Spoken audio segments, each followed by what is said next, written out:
right. Okay, do you want to say like hello YouTube like right after, if you want? No, I'll just say my name. 1, 2.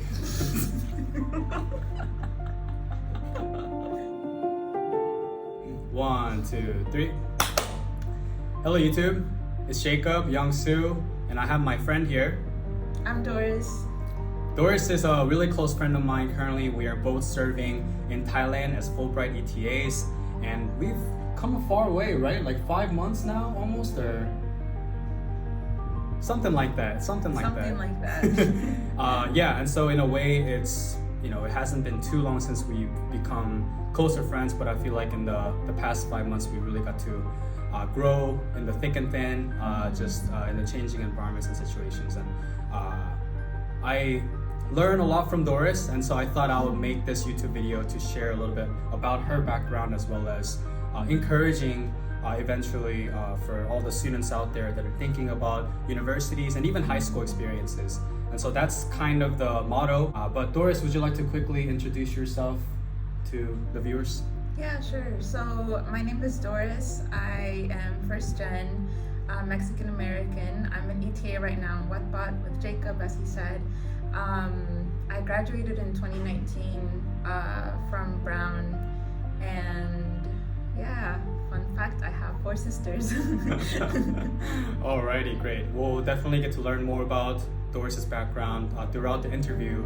But as you guys can see in this video's title, we're really going to be focusing on Doris's experience as a first-generation student in America and her journey to an Ivy League school, right? It doesn't have to be Ivy League, right? Like there are so many different colleges, but it is also quite an accomplishment for a student to get into an Ivy school. And so, especially for those of you students that are thinking about Ivy League schools out there, or even a college in general, we believe, hopefully, that this video will be helpful to all of you. And so, without further ado, we'll get into our first question. So I think, we can just get to know a little bit more about you and your high school experience in general. But yeah, tell us a little bit more about your high school experience and some of the highlighted experiences that you think have really benefited you throughout. I think when I think about the high school experiences, looking back at it, I can really distinguish like the ones that helped me get into Brown versus were more like just general. And I think probably the biggest one was studying abroad in France. Yes, because of the experience itself, but too because it made me grow a lot and prepare to go to college. How long were you in France for, and what was it for? I was there for 10 months, and it was like a cultural exchange through Rotary. So they send you out, and the whole purpose is that you don't know the language, the native language, so you're supposed to learn about the culture. You're just there to absorb and then let people know what your culture is. So I did that during my junior year of high school. Kind of sounds like it was kind of a pre-Fulbright experience almost, right? Because I think we're currently here as cultural ambassadors partially too, and that experience definitely probably have widened your horizon at a young age. Yes, for sure. Yeah, I think the reason why it came to mind when you asked me that question was because being low income, these aren't opportunities that generally especially if you don't come from a high school that has a lot of resources, they're not as easily accessible. So for example, this one was just it wasn't through my high school at all. I sought out the experience, and then they support you while you're there, but you pay for your flights out of pocket. So it was the first time that I came to my parents with this dream that was just kind of not anything that should be attainable for anyone that would usually go to my high school or come from my financial background. And the fact that my parents were supportive, and they were yeah, we'll fundraise, we'll do this, I think that really prepared me for college, and the having the mindset that you have to try to fulfill goals even if they seem really unreachable, and just feeling that support from my family, both my close family and my extended family, aunts, uncles, and my community, it made me really like it empowered me a lot to be like, okay, yes, like the things that I want in life are very like challenging, I guess you could say, but I know like I have all of these people behind me, and like if I just keep dreaming and I try, like I know good things will happen. Right. Seems like you had a very much of a support system, right? Be it family, maybe some of your closest friends that partially were able to kind of aid you getting to that point. So in high school, you know, I think 10 months is a long time, right? It's almost a year, especially as a high school student. What made you ultimately decide to take a leap of faith, so to speak, you know, into those kinds of journeys?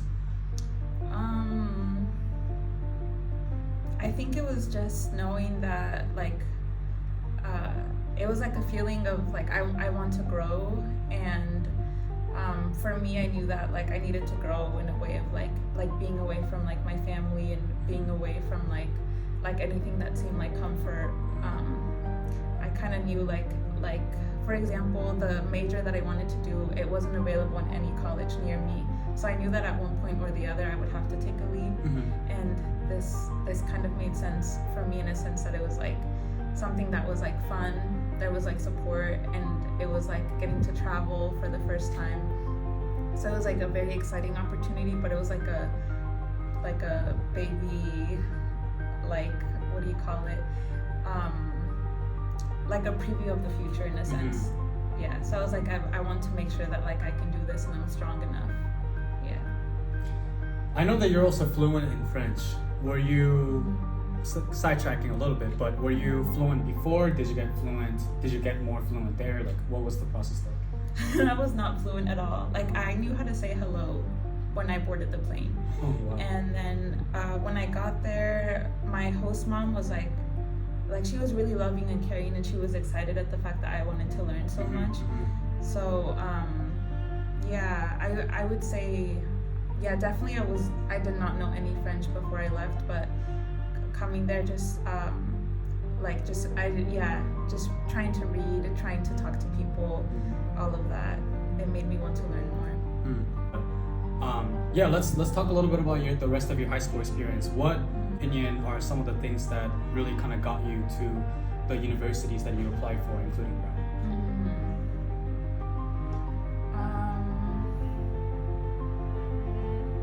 I will say, so there's like all the usual things, like having a good GPA, engaging with your community. All of those things I think are great and they're good for you to do, but I think it's important that you choose to engage with your community in a way that's actually meaningful to you.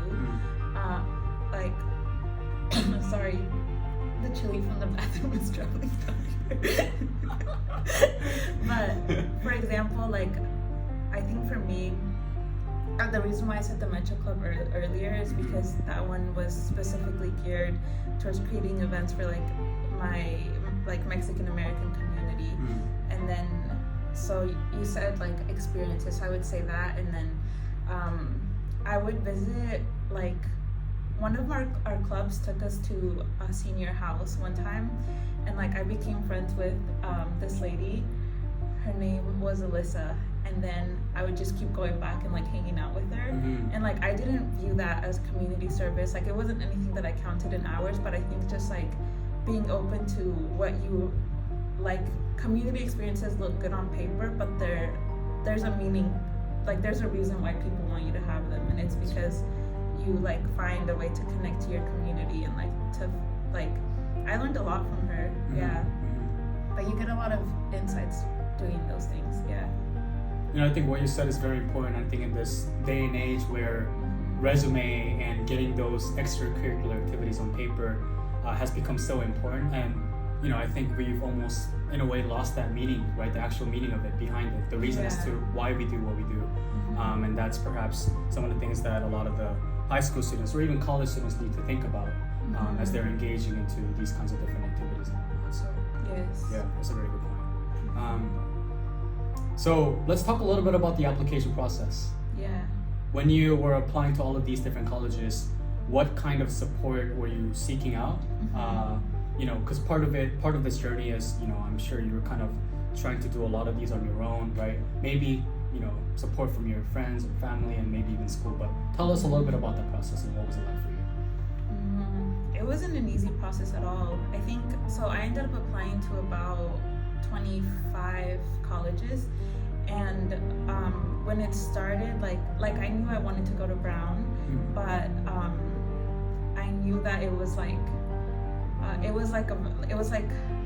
really low likelihood that I would make it. So I was like, I need to apply to all of these other schools which are realistic, and then I will apply to Brown. So I was just kind of like trying to chug through the other ones so that I could get to like my dream school. And the process in terms of like, I found a lot of support in my friends, especially like other first gens that had graduated the year before me. I would talk to them a lot and ask them for advice. With my family, my sisters, they were very like supportive in terms of like believing in me, but there was a certain limit to like the things that they could give me advice on. Because it revolved around college.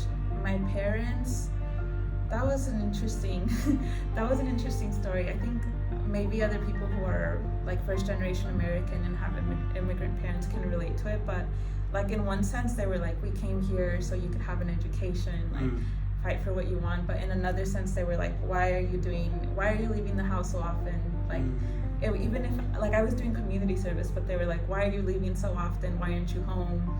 Like, hey, like if I was like up at midnight like doing work, they'd be like go to sleep. Like they would say like, oh, like you stop doing your application and go do chores, like things like this, where like I knew that bottom line they wanted me to get a higher education, but I don't think that they knew how to navigate what that actually meant, like the time commitment that you needed to give it.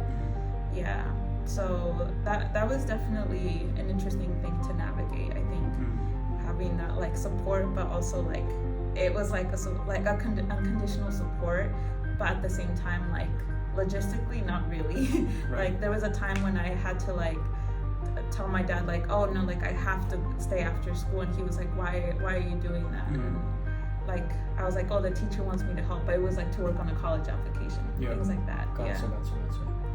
Definitely a lot of hurdles and perhaps like some misunderstandings, miscommunication.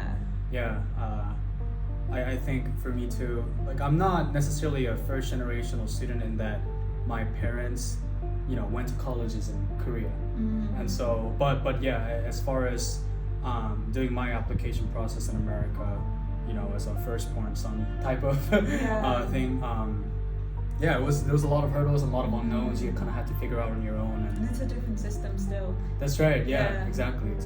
What would you say to some of the other current students that are in high school preparing for colleges or even Ivy League schools? Like what would be some of your advice, especially to the first generation students that may be more or less in the same boat?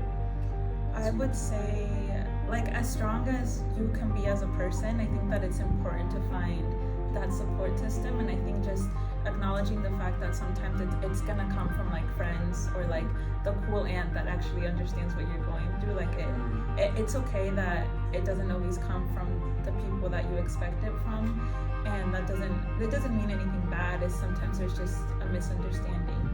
But yeah, I would just say definitely to seek support in that also, because sometimes, like what I mean by the people that are supposed to support you, sometimes it could be parents, but sometimes it could also be like your high school counselor. It's like you like, at least for me, that wasn't a reliable form of support.